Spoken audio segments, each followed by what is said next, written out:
जब शिव का हुआ अपमान तो एक स्त्री ने ठान लिया उन्हें पाने के लिए वो तप करेंगी जो कभी किसी ने नहीं किया, और उसकी तपस्या से कांप उठे देवता।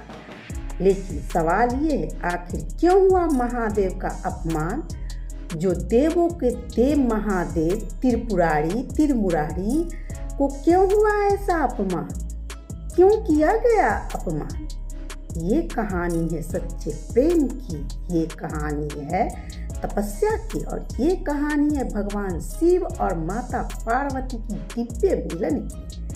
बहुत समय पहले जब इस संसार में अधर्म बहुत बढ़ रहा था, तब एक दानव था जिसका नाम था तारकासुर। उसने कठिन तपस्या करके वरदान पाया था कि उसे सिर्फ भगवान शिव का ही पुत्र मार सकता है।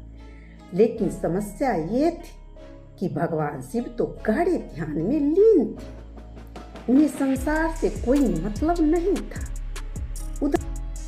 उधर राजा हिमवान के घर एक कन्या का जन्म हुआ जिसका नाम रखा गया पार्वती। बचपन से ही पार्वती को एक ही सपना आता था, वो सपना था भगवान शिव को पाने का। जैसे जैसे पार्वती बड़ी हुई उसका प्रेम और भी गहरा होता गया, लेकिन ये रास्ता आसान नहीं था। अब माता पार्वती की कठिन तपस्या, पार्वती ने ठान लिया कि वो भगवान शिव को ही अपना पति बनाएगी।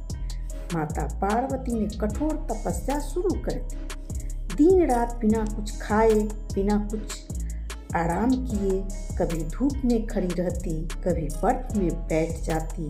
लेकिन लोग माता पार्वती पर हंसने लगे, कहते थे शिव जैसे विरक्त देवता किसी से विवाह नहीं करेंगे। लेकिन माता पार्वती नहीं रुकी, उनका विश्वास अटूट था।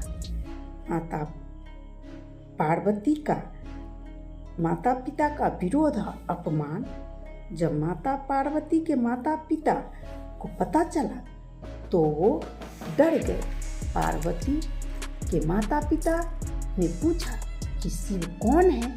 वो तो भस्म लगाए रहते हैं, शमशान में रहते हैं, उनका कोई घर नहीं है, उनका कोई स्थान रहने का ठिकाना नहीं है, वो तो एक बैरागी है, वो तो एक डमरूधारी मदारी है, तो मैं इससे तुम्हारा कैसे विवाह कर सकती हूँ?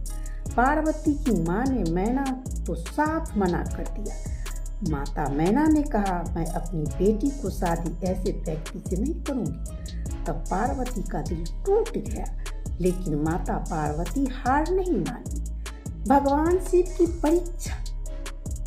भगवान शिव ने सोचा कि पार्वती का प्रेम सच्चा है या नहीं, और शिव जी ने माता पार्वती का परीक्षा लेने पहुंच गए। शिव जी ने एक ब्राह्मण का रूप धारण किया और माता पार्वती के पास गए। जब पार्वती के पास पहुंचे तो शिव जी ने बोले, तुम शिव से शादी क्यों करना चाहती है? तो वो तो अजीब है, एक गरीब है और एक भिखारी है और एक मदारी है, वो तो डरावने शमशान में रहने वाले हैं। लेकिन पार्वती माता ने मुस्कुराई और जवाब दिया, आप जो भी कह रहे हैं वो मेरे लिए कुछ मायने नहीं रखता, क्योंकि मेरा प्रेम सच्चा है। ये सुनकर शिव भगवान प्रसन्न हो गए। अब माता पार्वती का भव्य विवाह और भी चौंकाने वाला दृश्य। फिर वो दिन आ गया जब भगवान शिव बारात लेकर पहुंचे, लेकिन ये बारात साधारण नहीं था। इस बारात में भूत प्रेत गण और बहुत डरावने जीव सब बारात गए थे। जब माता पार्वती की माँ ने ये देखा तो वो डर गई। कैसी बारात है, मैंने ये शादी नहीं होने दूंगी। पूरा माहौल तनाव से भर गया। तब भगवान शिव ने अपना दिव्य रूप धारण किए। शिव भगवान एक सुंदर, तेजस्वी और शांत दिखाई देने लगे। तब सब हैरान हो गए। माता मैना को अपनी गलती का एहसास हुआ और अब अंत में शिव और पार्वती का मिलन, एक भव्य विवाह और चौंका देने वाली ये कहानी है दोस्तों।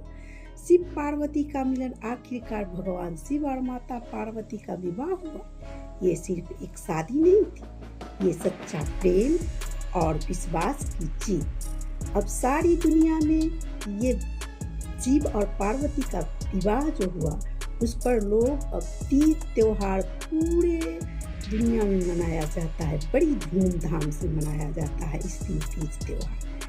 आज भी इस दिव्य विवाह को महाशिवरात्रि के रूप में मनाया जाता है। इस दिन लोग व्रत रखते हैं और भगवान शिव और माता पार्वती की पूजा करते हैं, क्योंकि ये दिन सिखाता है कि सच्चा प्रेम कभी हारता नहीं है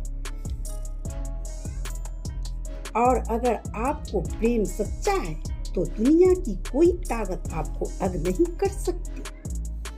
अगर ये कहानी आपको दिल को छू गई हो तो एक लाइक अवश्य करें, क्योंकि एक लाइक शायद किसी की जिंदगी बदल सकती है।